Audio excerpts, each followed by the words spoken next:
Watch out." At that moment, when my wife shouted, a truck burst out of the opposite lane right in front of us. After I screamed, we were blown away in the car we were riding in. I felt a strong impact on my body, and at the same time a severe pain.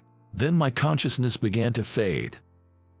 After a while, I heard a beeping sound near my ear and realized it was something like an alarm clock ringing. It was a terrible dream, and I woke up feeling unsettled, starting the day with a bad feeling. It was a gloomy morning. My name's Mike. I'm 35. I've always been a heavy sleeper, hardly able to wake up even when the alarm goes off. When I slowly opened my eyes to turn off the alarm, I saw a plain, unfamiliar ceiling. Huh? The ceiling of my house is supposed to be wood-paneled, but this isn't my home. I tried to get up in a hurry, but for some reason, I couldn't move my body as if I was paralyzed. Confused, an unknown woman spoke to me. "Mike, can you hear me?" I managed to nod faintly and blink, and the woman smiled with relief and then said, "Doctor." Mike's regained consciousness and went to call for the doctor. Could it be that she was a nurse? Turning towards where the sound was coming from, the beeping was the sound of an ECG. As I tried to clear my foggy, just awakened mind, a doctor in a white coat came and started touching various parts of my body while asking questions. "Do you feel me touching here?" When I managed to nod, he told me about how the car I was in had flipped over in a major accident, and that I had been unconscious for 2 weeks since being brought to the hospital by an ambulance. It wasn't just a dream. While I was in shock, the doctor kept talking. "You were lucky. Given the severity of the accident, there's no paralysis other than a broken leg. Rehab will be tough, but you've got to hang in there." I was worried about my wife and wanted to ask about her, but my voice was hoarse and wouldn't come out. The doctor, seeing my struggle, assured me that he would contact my family soon. It seemed he understood what I wanted to say. Unable to move freely, I had to wait anxiously in bed for my wife, Emily, to come. Soon after, I started rehab as my condition allowed. As the doctor said, after lying down for 2 weeks, my body felt heavy, and it was very hard to move freely. Getting up was out of the question. I never imagined something like this would happen. After rehab, as I dozed off from exhaustion, my mom rushed into the room, held my hand, and cried with relief that I was awake. But I couldn't see Emily.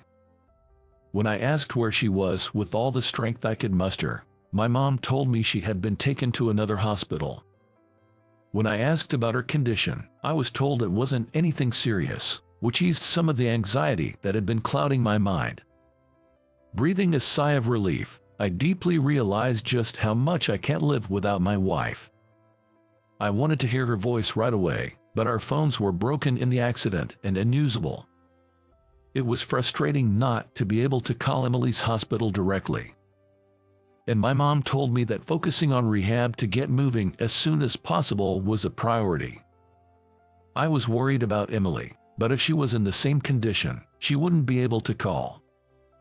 But still, I can't help but worry. The only way I can see my wife is to get moving again and visit Emily at the hospital where she's admitted. With that resolve, I pushed through rehab with the help of the therapists, desperate to get better. Thanks to all the hard work in rehab, I gradually started to be able to sit up and eventually could move myself to a wheelchair on my own. Mom bought me a new cell phone, and I tried calling Emily, but it didn't go through. Maybe she hasn't gotten a new phone yet. Mom said her injuries weren't serious, but what if she's hiding the fact that Emily's really badly hurt from me? When I pressed Mom for the truth, sure enough, she turned her face away. I don't want to think this, but Emily hasn't passed away, has she? I begged Mom to tell me the truth, and, furrowing her brows, she sat down on the chair next to my hospital bed and dropped a bombshell after telling me to calm down and listen. Emily's injury wasn't serious. She's already been discharged from the hospital, she said. But, well, she wants a divorce. She sent the divorce papers over. Looking at the divorce form handed to me by Mom, Emily's name was indeed written in her handwriting. This can't be happening. It's impossible. I can't understand why, and when I try calling her to ask for a reason, even if the phone is broken, it should at least ring, but it doesn't even do that. While I was holding my head in despair, Mom looked at me with a pained expression and said that Emily had apparently been considering leaving me for a while. But I never noticed any signs of that before. I don't know what's going on. Holding the shaking divorce papers in my hand, Mom said that since I couldn't get in touch with Emily, I might as well fill them out and send them in. At this point, I have to get better enough to go see her in person. With the sole intention of seeing my wife, I rehabbed not just in the rehab room, but also at my bedside. And 2 months later, I could walk on my own and was finally discharged. Returning home after a long time, I was confronted with the fact that all of Emily's things were gone, which made me collapse onto the floor in despair. I felt so pathetic and miserable. But I can't be satisfied without talking to her directly, so thinking the only place she could be was at my in-laws, I rushed there right away, hoping that Emily still had some feelings for me. Wishing that she would tell me she doesn't want a divorce, I sped off in a taxi. When I arrived at my in-laws and rang the doorbell, my mother-in-law answered the intercom. "It's been a while, it's Mike. Emily's there, right? I really need to speak with her, so I came over." To my surprise, she sounded shocked and said Emily wasn't there. And without even letting me in the house, she told me that they also agreed with the divorce and asked me never to come back, and after that, just like with Emily, I couldn't get through to the in-laws' house either. For a while, I waited for a call from Emily while staring at the divorce papers, but realizing she no longer had any feelings for me, I had no choice but to submit them. If it weren't for that accident, we would still be a happily married couple. No. But Mom said Emily had been thinking of divorce for a while. Maybe I just never noticed how she felt, even after all these years living together. Losing my wife makes everything seem gray. Her bright smile and laughter keep coming and going in my mind. Will I never see her carefree smile or have a casual chat with her again? My dream was to grow old with my wife at a leisurely pace, but it's been cruelly dashed. Dream can be fragile sometimes. With a heavy heart, I went back to work, starting part-time and gradually increasing to my normal workload. Half a year after separating from the love of my life, I worked desperately without distraction to cut off my feelings for her.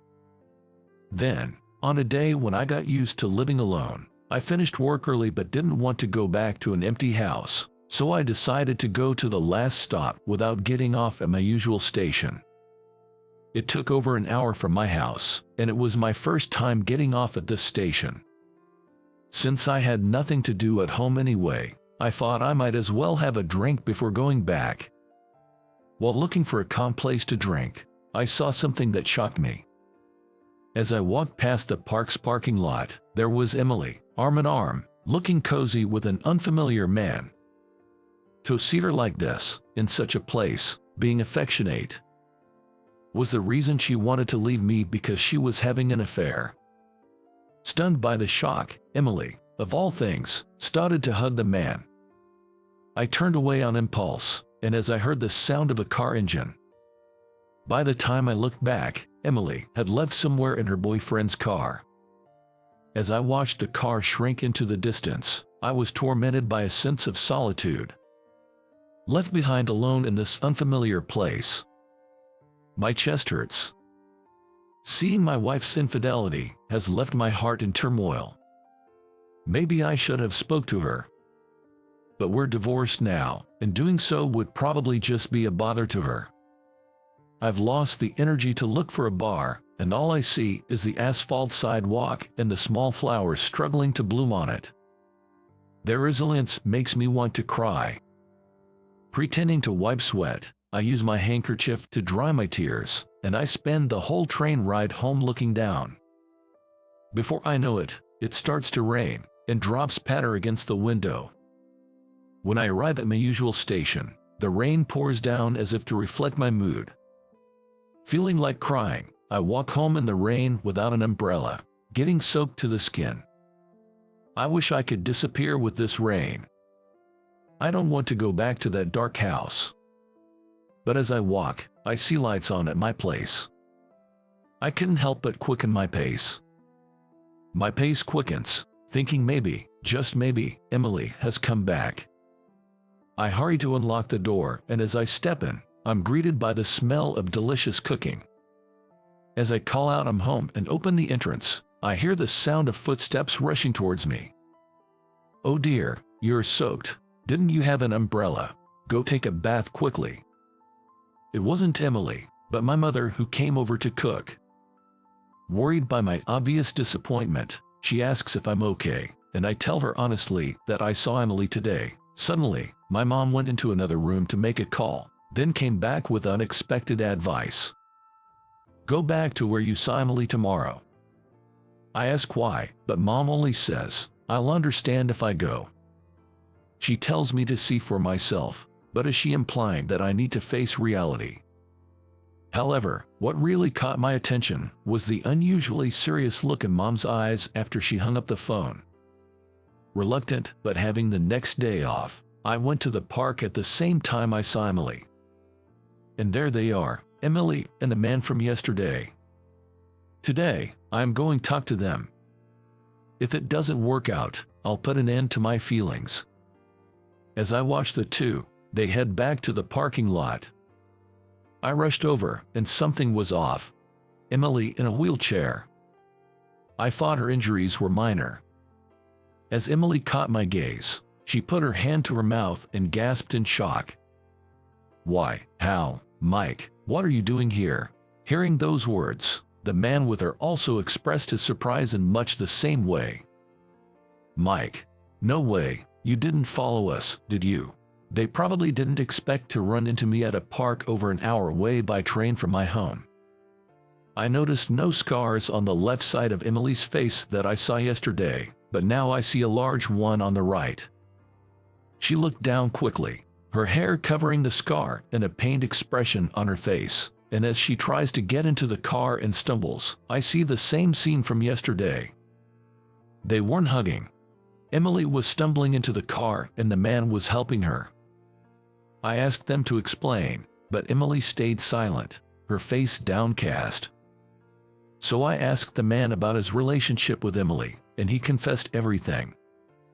After the big accident, Emily sustained spinal cord damage and became paralyzed from the waist down, slowly coming to grips with the fact that she'll never be able to part with her wheelchair. And she's left with a large scar on her face. Indeed, she was more severely injured than me, which is why she was taken to a different hospital. After hearing I regained consciousness, Emily was relieved but felt she couldn't burden me and decided on a divorce. She was advised against it by my mother, but her decision was firm. I told Emily that I wouldn't have wanted a divorce if I'd known all this, and she finally spoke, sharing her feelings. I was driving when we had the accident.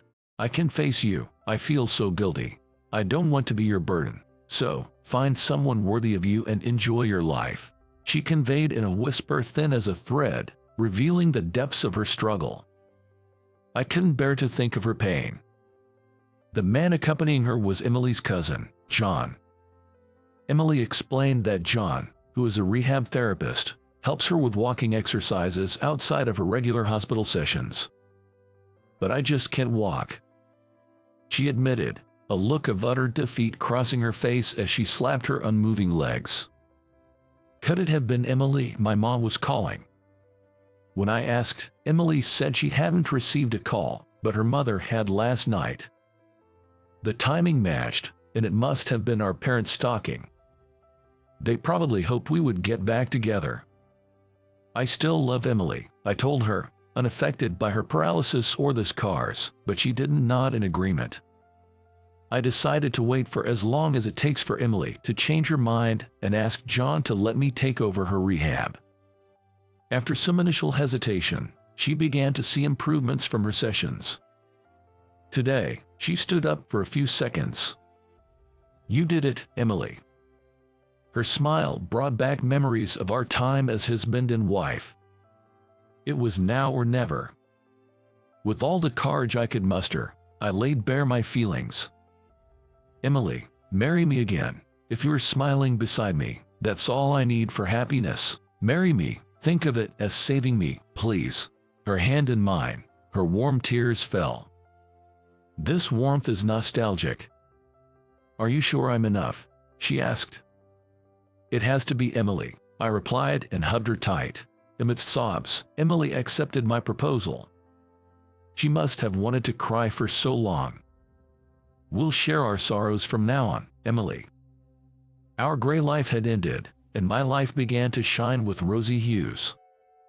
We went straight to Emily's parents to get their blessing for our second marriage, and her mother said it was just as she planned. Indeed, it was Emily's mother my mom had called. The cupids of our love story were our mothers, a slightly surreal thought, but I was only grateful. My gloomy feelings cleared, leaving me feeling as fresh as a clear blue sky. Emily shared my feelings and smiled. Our parents approved of the remarriage, so everything progressed smoothly. After submitting our marriage registration, I took some time before inviting my wife back home. I made our home wheelchair accessible for her comfort before Emily returned.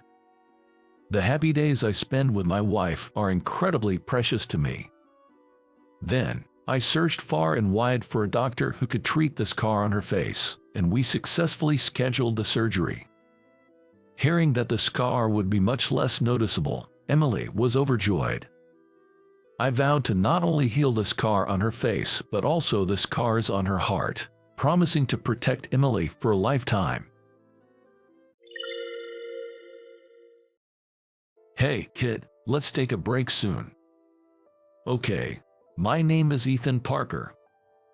I'm working part-time in construction. Just a few months ago, I was a full-time employee at a construction company, but I resigned due to harassment from my boss, which led to a demotion. My sales performance at the company was pretty good, though. Come on, if you don't hurry, the heat will get to you." "Okay." I run to the office, following the words of my senior, Ken. There's a cafeteria in the office, and that's where we eat our meals. Delicious. Sandwich here tastes amazing after working up a sweat, and the fried chicken is the best. Right, that's the real pleasure of this job. This kind of thing was impossible when I was working at my previous company. If I ate at my desk, I'd be continuously insulted by the department head, Jack Bennett, saying, "A lowlife who can't even raise his sales figures has no right to eat." I hated it, and when I went out for a meal before returning to the company during outside sales, I'd be reprimanded for having the luxury of eating out on a sales visit. And if I tried to get by on nutritional supplements for lunch, can you get enough nutrients from that? That's why you can't bring in any work. Are you so poor that you can't afford a proper meal? I would be yelled at. When the entire sales department's performance was poor, the boss's mood would sour, and I'd be worn out from the constant sarcasm. Eventually, I was blamed for Jack's mistake, resulting in a demotion and a significant pay cut. At the new position, the work was all clerical, which didn't suit me after years of field work. I get so fed up with the tedious paperwork that I decided to resign. To make ends meet, I've been working part-time in construction. Look at you, hustling hard today too. Here's a bonus for ya. Thank you. Ken, my senior colleague, hands me a sports drink. Back when I was stuck at the old company, I never came across this kind of kindness. Compared to those hellish days, this feels like heaven. Plus, construction work is physically demanding, but the pay isn't too shabby. Huh? Got a call from my dad. I frown as I check the missed calls on my cell phone. It's from my dad again. What, again? Your dad sure calls a lot. You guys close or something? Well, it's not really like that. I'm sure it's about that same old thing again. After work, I press the button on my cell phone. Hello, Dad, what's up? It's about the arranged meeting again, isn't it? That's right. Please, they are keen on having you as a son-in-law. You know, Dad, I'm a part-timer now. How am I supposed to get married in this situation? I've told them that, and they're willing to offer you a job for your sake. Please, help out with the family business. Dad pleads with tears in his voice on the other end. He runs a civil engineering business back in our hometown. Someone from his client's side insists on setting up a meeting with their daughter and me. Seriously, what's with these arranged marriages like some political strategy in this day and age? No, the daughter is quite eager. She saw your picture and wants to meet you. What? When did you send my picture to them? Just a little one from your coming-of-age ceremony. Come on, that's an old picture. Cut it out, will you? While I retort to my dad, I can't help but feel a slight interest in the daughter. The fact that she wants to meet me after seeing such an old picture means she must have taken a liking to me on some level, which isn't a bad feeling. All right, if she's saying that, I'll meet her once. Oh, is that so? Thank you. Why is this old man so lighthearted? And so, I ended up agreeing to meet this lady for an arranged date. I never imagined that I would encounter what happened at that meeting. My match, Elizabeth Bennett, was a beautiful woman. With her shiny long black hair, clear beautiful skin, curled lashes, and big eyes, she was quite striking. I was smitten with her the moment I saw her photo. Is this what they call love at first sight? I thought it would be nice if I could marry her. But there was one thing that concerned me. What? Her dad works at the company I used to work for, in Bennett. I had a bad feeling. No way. I dismissed the thought and went to the meeting. And my bad feeling was confirmed. Hey there, looking good. Shocked over here. Never thought my daughter would fancy a guy like you. She insisted, so I went along with it. Thought she'd cool off after meeting you. There I was, face to face with Jack, my former boss from the old company, someone I thought I'd never see again. And at this arranged date, I was reunited with Jack. I had this nagging feeling, but yes, he was Elizabeth's father. Why would the man who had been harassing me choose me as a suitor for his daughter? My dad stood there, looking confused and lost. Elizabeth, I agreed to this meeting because you insisted, but what do you see in this guy? Oh Dad, you were thrilled about the prospect of a strong connection with a business partner. Wouldn't it be all good if I married Ethan? I chuckled as she smiled cunningly. Could it be that she pushed for this meeting just to harass me? No, that couldn't be. She wouldn't go through all this trouble just for that. After all, I had no prior acquaintance with Elizabeth. So why did she want to meet me? My head was full of questions. Perhaps we should leave it to the young ones, said her father with a smile. I glanced at Elizabeth, who just beamed back with a smile. Once our parents left the room, we started chatting, getting to know each other. Feeling more at ease, I decided to ask her something that had been on my mind. Have we met before by any chance? Ah, you really don't remember, do you? Her expression turned sad, and then she said, I knew about the harassment my father subjected you to. That's why I agreed to this meeting, to trouble my good-for-nothing father. It was selfish of me, and I apologize for the inconvenience. She bowed her head apologetically. And we have met before. You may have forgotten, but I remember our first meeting very well. She shared this story. When she was still in college, she was once harassed by a pervert on the train during her commute. It was me who helped her out at that time. Oh, that time. Yes, Ethan, you dropped your business card holder when you confronted him, and I picked it up. And you brought it back to the company later, right? Yes. That's when I realized you worked at an affiliate of my father's company. Jack wasn't my boss at the time. He had been seconded from another company in the group. I always wanted to meet you after I graduated, and if I were to marry, it was going to be you. Then my father was seconded to your company, and I just had to see you again. I asked my father for this arranged meeting.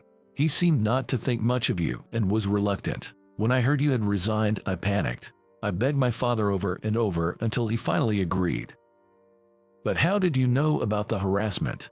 My father often spoke ill of you at home. Looking at her embarrassed face, I started to feel awkward. I'm really sorry, but he's still my father, no matter what. I won't ask for forgiveness.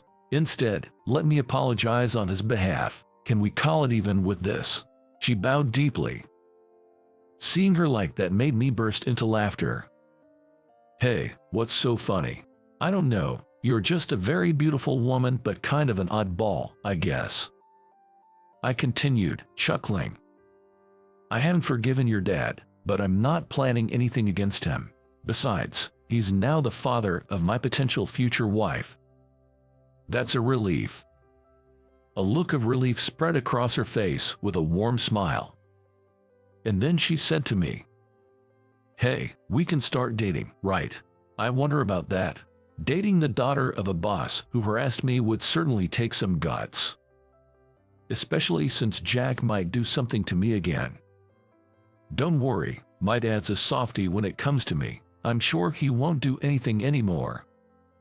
Watching her say that with a laugh, I thought to myself, she really is an interesting girl. Jack was still a concern, but I was irresistibly drawn to Elizabeth. Please, let's start dating. I bowed deeply to her. I look forward to it. She bowed back. After that, we went on a few dates, and as expected, she was indeed a bit quirky, but I always had fun when I was with her. Then one day, it happened while we were eating at a restaurant. This place is great, isn't it? The menu's so diverse, and all the desserts look delicious. Watching her smile as she ate her pasta, I thought she was adorable. She was good at accommodating others. She'd pick places I wanted to go, and for meals, she'd choose casual restaurants that weren't fancy, considerate of my part-time job earnings. Familiar and comfortable spots. Of course, we split the bill, each paying for our own share. I plan to keep working even after I get married. Please understand, she said, smiling brightly. Well, these days, no one expects their wife to quit her job and stay home, I thought. But then she said, my father is insistent that I become a housewife once I'm married. What? I was shocked that there was someone close to her who would say such a thing. Is that man really saying that to his daughter? My father is kind of old-fashioned, she said. Ah, that's the first time you've spoken ill of your dad. Is that really considered speaking ill of him? She wondered, and I chuckled at her words. Sure, Jack had given me a hard time, but I had never badmouthed him. I once asked my dad if he wasn't afraid of getting paid back for speaking badly about his subordinates. Do you know what he said? What did he say? He said, that guy doesn't have the guts. That comment irked me a bit. I would have given it back to him if I could. But at the time, I was desperately trying to improve myself to get Jack's approval, despite his constant criticism. And the result was more harassment and a demotion to a regional office. Now that I've quit the company, it doesn't really matter anymore. Plus, he's not my boss now, and I don't need to call him director anymore. But thinking of him as dad in the future, that's something else to consider. Hey, that is. Elizabeth suddenly looked puzzled. Following her gaze, I saw Jack there. No way, you were kidding. Why is my dad here? He must not be okay with us dating. She clicked her tongue and stood up from her seat. Wait, Elizabeth. Dad, why are you here? Elizabeth, how did you recognize me? Jack stood up abruptly, his eyes wide as he looked at Elizabeth approaching him. How did you find me? I was internally exasperated when I heard a familiar voice. To my surprise, sitting opposite Jack was my own father. Dad, what are you doing here? I muttered as I headed towards my father's seat. Stop it. Did you come here to mess up our date? No, that's not it. Jack averted his eyes and fell silent. It's just that we were worried about how things were going with you too, so we decided to come and check on you guys. What?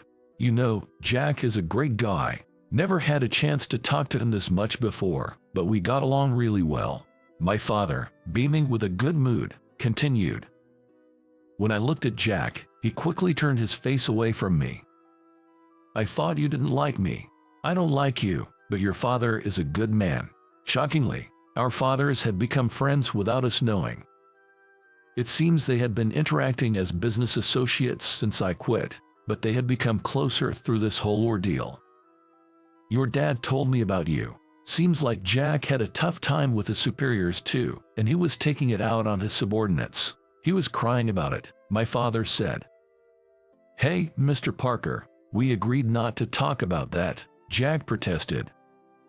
And then, I heard from Elizabeth herself that you saved her from a molester back in the day, and Jack wanted to apologize for his past behavior towards you. Really? I never thought you were the one who protected my daughter, and yet I've been so terrible to you. I am truly sorry. I spoke to him as he bowed his head over the table, looking uncomfortable. I can forgive you, but I do want to keep dating Elizabeth. Your harassment has nothing to do with my relationship with her. So you'll date Elizabeth. I am my own person, separate from my father, Elizabeth replied. Well, that's that. Then Jack looked at me, his eyes wide in astonishment. Understood. Please take care of my daughter. My daughter seems to be calling the shots here. Pretty funny. My father said with a laugh. Please take care of me, my future father-in-law. Elizabeth replied with a smile to my dad.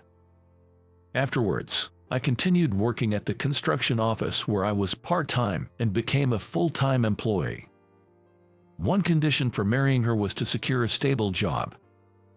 When I asked the company's CEO to hire me as a full-time employee, he happily accepted my request.